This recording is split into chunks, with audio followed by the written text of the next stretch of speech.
Hello everyone. तो basically आज हम इस वीडियो में डिस्कस करने वाले हैं कोल इंडिया लिमिटेड मैनेजमेंट ट्रेनिंग। ये जो रिक्रूटमेंट है इसमें बेसिकली 2 पेपर्स में होने वाला है और इसका जो एग्ज़ाम पैटर्न है पेपर 1 और पेपर 2 है।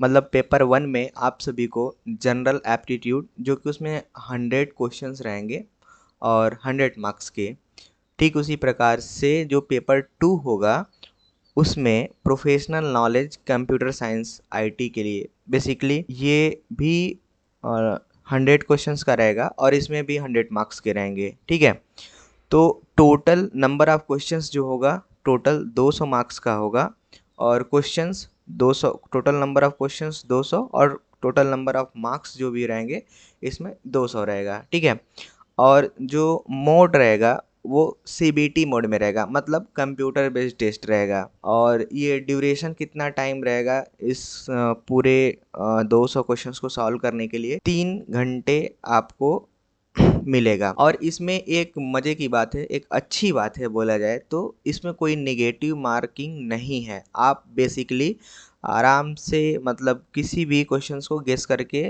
टिक कर सकते हैं। चलिए, तो अब हम बात करते हैं कि जनरल एप्टीट्यूड में क्या सिलेबस होगा।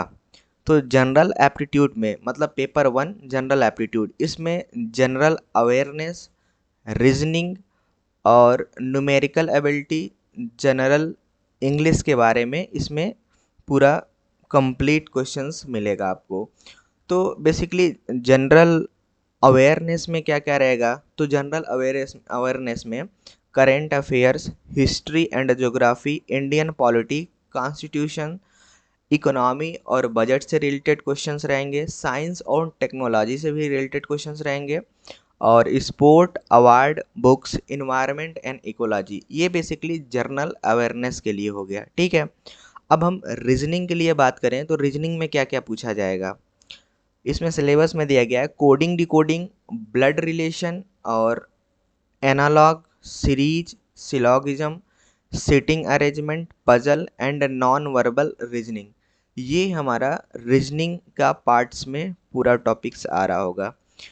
ठीक है, और न्यूमेरिकल एबिलिटी के सेक्शंस में कौन कौन से टॉपिक्स पूछे जाएंगे, परसेंटेज और ratio and proportion, profit and loss, time and work, time and distance, simple and compound interest, data interpretation, algebra and geometry. ठीक है, और उसके बाद जो जनरल इंग्लिश में क्या पूछा जाएगा, बेसिकली यहाँ पर ग्रामर है और वोकेबुलरी है, सिनोनिम्स, एंटोनिम्स है, error detections, reading and comprehensions, para jumbled और एक्टिव पैसिव वॉइस। ये हमारा सिलेबस है किस सेक्शंस का, एप्टीट्यूड सेक्शंस का, पेपर 1 का। और यदि हम बात करें पेपर 2 में, तो पेपर 2 जो होगा कंप्यूटर, हम बेसिकली अभी बात कर रहे हैं कंप्यूटर साइंस, जो कि कंप्यूटर साइंस इंफॉर्मेशन टेक्नोलॉजी के लिए। तो बेसिकली आईटी का सिलेबस क्या होने वाला है, कंप्यूटर साइंस और आईटी का सिलेबस। तो इसमें आपको जो है प्रोग्रामिंग और डेटा स्ट्रक्चर से क्वेश्चंस पूछा जाएगा, एल्गोरिथम से पूछा जाएगा, ऑपरेटिंग सिस्टम से पूछा जाएगा, डेटाबेस मैनेजमेंट सिस्टम से क्वेश्चंस आएंगे और कंप्यूटर नेटवर्क से क्वेश्चंस बन रहे होंगे। ठीक है, कंप्यूटर ऑर्गेनाइजेशन आर्किटेक्चर से क्वेश्चंस बन रहा होगा, डिजिटल लॉजिक से क्वेश्चंस आएगा, theory of computations, compiler designing और software engineering and information systems, जो कि आप अपने बीटेक के कॉलेज में पढ़ रखे होंगे। ठीक है, तो यदि हम सिलेबस की बात भी करें तो सिलेबस में क्या क्या है, प्रोग्रामिंग एंड डेटा स्ट्रक्चर्स में जो भी जैसे array, link list, stack and Q, tree, graph, hashing, searching and sorting, recursion, ये सभी मतलब प्रोग्रामिंग एंड डेटा स्ट्रक्चर्स के टॉपिक हैं। और एल्गोरिथम का बात करें तो एल्गोरिथम में complexity analysis, greedy algorithm, dynamic programming, divide and conquer, ये जो है एल्गोरिथम के टॉपिक्स हैं जो कि सिलेबस में इंक्लूडेड उनकी तरफ से दिया गया है। ऑपरेटिंग सिस्टम्स में process management, CPU scheduling, deadlock, memory management, paging and segmentation, file system. Correct. Database management system की यदि बात करें तो यहाँ पर हमको ER model, normalization, SQL query, transactions, indexing, concurrency control, ये सब टॉपिक्स इंक्लूडेड हैं डेटाबेस के अंदर। करेक्ट। नेक्स्ट हम बात करते हैं कंप्यूटर नेटवर्क के लिए। तो ओएसआई मॉडल और TCP, transmission control protocol, IP, internet protocol models, routing, switching, HTTP, FTTP, DNS, domain naming systems, network security, ये हमारा जो भी टॉपिक्स है ये कंप्यूटर नेटवर्क्स में इंक्लूडेड है। करेक्ट। और यदि हम बात करें कंप्यूटर ऑर्गेनाइजेशन एंड आर्किटेक्चर में, तो यहाँ पर बेसिकली बुलियन अलजेब्रा और logic gates, flip flop, counters, के मैप, जिसे हम गेट में बहुत ही इम्पोर्टेंट दिया जाता है, इम्पोर्टेंस दिया जाता है। ठीक है। और थ्योरी ऑफ कंप्यूटेशन से कौन कौन सा टॉपिक्स आ रहा है ये भी देख लेते हैं। ऑटोमेटा, रेगुलर एक्सप्रेशन और context free grammar, Turing machine. ठीक है। और नेक्स्ट हम यदि बात करें कि कंपाइलर डिजाइन में क्या क्वेश्चंस आ रहे हैं, तो lexical analysis, parsing, syntax directed translation, code optimization, ये सभी टॉपिक्स कहाँ पे आ रहे हैं? कंपाइलर डिजाइनिंग के मतलब कंपाइलर डिजाइनिंग के अंदर ये इंक्लूडेड है ये सभी टॉपिक्स। सॉफ्टवेयर इंजीनियरिंग में और उसे इंफॉर्मेशन सिस्टम्स, ये दोनों इसके अंदर SDLC, software development life cycle, जिसका फुल फॉर्म है, ये है पहला टॉपिक। सेकंड है टेस्टिंग, UML। ठीक है। Requirement engineering. तो बेसिकली ये टोटल ये सभी क्वेश्चंस पूछे जाएंगे कोल इंडिया लिमिटेड मैनेजमेंट ट्रेनी के ट्रेनिंग के लिए। तो बेसिकली अभी यदि आपको प्रिपरेशन करना है तो यूजफुल रिसोर्सेस क्या हो सकते हैं? ठीक है। यदि मतलब बात करें कि यूजफुल रिसोर्सेस कहाँ क्या हो सकते हैं, तो जो गेट का नोट्स है, जो भी आप गेट में पढ़ रहे हैं, उनका रिलेवेंस इसमें प्रॉपर है। ठीक है। प्रीवियस ईयर PSU क्वेश्चंस, मतलब जो भी प्रीवियस ईयर में क्वेश्चंस को पूछा गया है उसको कंप्लीट करिए, उसको सॉल्व करिए। ठीक है। और उसके बाद मॉक टेस्ट, तो इसका मॉक टेस्ट भी आप देना होगा।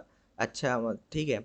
और उसके बाद एप्टीट्यूड प्रैक्टिस डेली करना होगा। जो एप्टीट्यूड है उसको डेली प्रैक्टिस करिए, तभी आप सभी का पहला पेपर क्रॉस हो पाएगा। ठीक है। वैसा इसमें इस तरीके से है कि हाँ, यहाँ पर एप्टीट्यूड का मतलब वेटेज तो है अच्छा खासा हर चीज़ों में, हर जगह आप गेट में देख लीजिए, कहीं भी देख लीजिए। तो एप्टीट्यूड को तो बिल्कुल इग्नोर नहीं करना है, एप्टीट्यूड लगातार क्वेश्चंस प्रैक्टिस करते रहना है। करेक्ट। और आप रेफ़र कर सकते हो, कई ऐसे चैनल्स हैं। और ठीक है, चैनल्स का मतलब कि जो प्लेटफॉर्म है, जैसे टेक्स्ट बुक हो गया और सॉल्यूशन अड्डा हो गया, ये सब प्रोवाइड करते हैं अभी के सिनेरियो में। ठीक है। वैसे हम भी अपना मतलब वेबसाइट अभी कुछ दिनों में लॉन्च करने वाले हैं, तो वहाँ पे भी आप सभी को ये सब सब कुछ मिल रहा होगा, सब रिसोर्सेज जो ये सब फ्री ऑफ कॉस्ट मिलेगा। ठीक है। और मैं यदि बात करूँ तो अप्रॉक्स मतलब जो प्रीवियस ईयर क्वेश्चंस में यदि हम बात करें कि किस टॉपिक से कितने क्वेश्चंस मतलब पूछा गया है और उनका वेटेज कितना होता है। ठीक है। वेटेज की ही बात कर लेते हैं। एसक्यूएल में लगभग 6 के अराउंड उसका वेटेज रहता है। ठीक है। उसके बाद क्रिप्टोग्राफी में बताया जा रहा है 5 का वेटेज है। ठीक है। और BST यहाँ पर बाइनरी सर्च ट्री में 3 का वेटेज है, 3 दिया गया है। मेमोरी हायरार्की में 3 का दिया गया है। पेज रिप्लेसमेंट में 3, रिलेशनल अलजेब्रा में 3 दिया गया है। LALR1 में 3 दिया गया है और सॉर्टिंग में 3 दिया गया है। तो बेसिकली आपको जो प्रीवियस ईयर क्वेश्चंस आप सभी को मतलब सॉल्व करना है, 2 साल का, 3 साल का, जितने साल का आप सभी को मिल सके क्वेश्चंस को पूरा सॉल्व करिए। और हम कोशिश करेंगे आप सभी को कि जो प्रीवियस ईयर का क्वेश्चन है मैं आप सभी को डिस्क्रिप्शन में प्रोवाइड कर दूंगा उसका लिंक। और उसको सॉल्व भी कराएंगे। ठीक है, आप कुछ दिन वेट करिए, क्योंकि अभी हम COA का जो क्वेश्चंस है हमने काफ़ी कवर कर चुके हैं, और लगभग एक दो टॉपिक और भी हमारा बच रहा होगा COA में। तो उसको कंप्लीट कराने के बाद हम इस क्वेश्चंस को भी हम डिस्कस प्रॉपर करेंगे। और सॉल्व पेपर को प्रैक्टिस कीजिए, मतलब जो प्रीवियस ईयर में आए हैं उनको जाकर ज़रूर से ज़रूर देखिए, और उसके बेसिस पे हम आपको बताएंगे भी कि क्या मतलब प्रिडिक्शंस, मतलब क्वेश्चंस कहाँ से प्रॉपर आ सकते हैं। इन सभी चीज़ों के लिए हम पहले एनालिसिस करेंगे, आप सभी को बिल्कुल लेके आएंगे वीडियोस। ठीक है, तो मिलते हैं नेक्स्ट वीडियो में, तब तक के लिए जय हिंद, वंदे मातरम।